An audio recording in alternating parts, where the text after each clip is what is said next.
हाय. अलीकडे माझ्या पाहण्यामध्ये एक चित्रपट आलेला. कदाचित तुम्ही पण पाहिला असेल. Netflixवरती आहे. Single Salma. Yes, single Salma. Picture म्हटलं तर ठीक-ठाक आहे. पण त्याच्यामधून जो मेसेज दिला गेलाय, तो किती जणांनी अॅक्नॉलेज केला मला माहिती नाही. पण मी पाहताना मला तो खूप महत्त्वाचा वाटला. म्हणजे अलीकडे ज्या पद्धतीचे रिलेशनशिप तुटतायत किंवा ब्रेकअप होतायत किंवा रिमॅरेज हा एक विषय त्याच्यामध्ये येतो.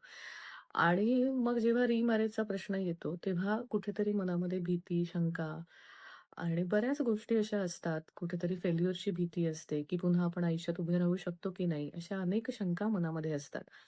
आणि जेव्हा तो पिक्चर पाहिला आणि त्याच्यामध्ये ऑफकोर्स ते लग्न ज्या पद्धतीने ठरवलं जात होतं, नॉट नेसेसरी की सगळ्यांची लग्न तशा पद्धतीने ठरवली जात असतील. स्वतःहून ठरवलेलं पण अशा पद्धतीने तुटू शकतं किंवा फॅमिलीने ठरवलेलं पण कुठल्याही कारणाने तुटू शकतं.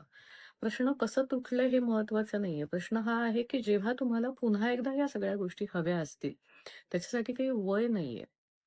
त्यामुळे तेवढाच जर आपण छान पद्धतीने मेसेज घेतला, तर मला असं वाटतं आयुष्य सोपं होणार आहे.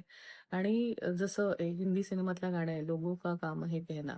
ऑफकोर्स लोकं तुम्ही केलं तरी बोलणार आहे, लोकं तुम्हाला नाही केलं तरी बोलणार आहे. त्याच्यामुळे जी काही गोष्ट आपण करतोय, ती कोणासाठी, कशासाठी याची जर तुम्हाला क्लॅरिटी असेल, तर आय डोंट थिंक सो की तुम्हाला कोणाची वाट बघायची गरज आहे. आणि ज्यांनी तो सिनेमा पाहिला नसेल त्यांनी पहा. ते पाहिल्यानंतर कदाचित थोडीशी हिंमत होऊ शकेल.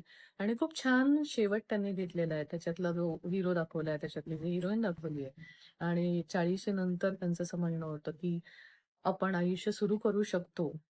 ते सर्वच अर्थाने त्यात दाखवले. करियर या अर्थाने पण दाखवलेलं आहे आणि ऑफकोर्स रिलेशनशिप या अर्थाने पण दाखवलेलं आहे.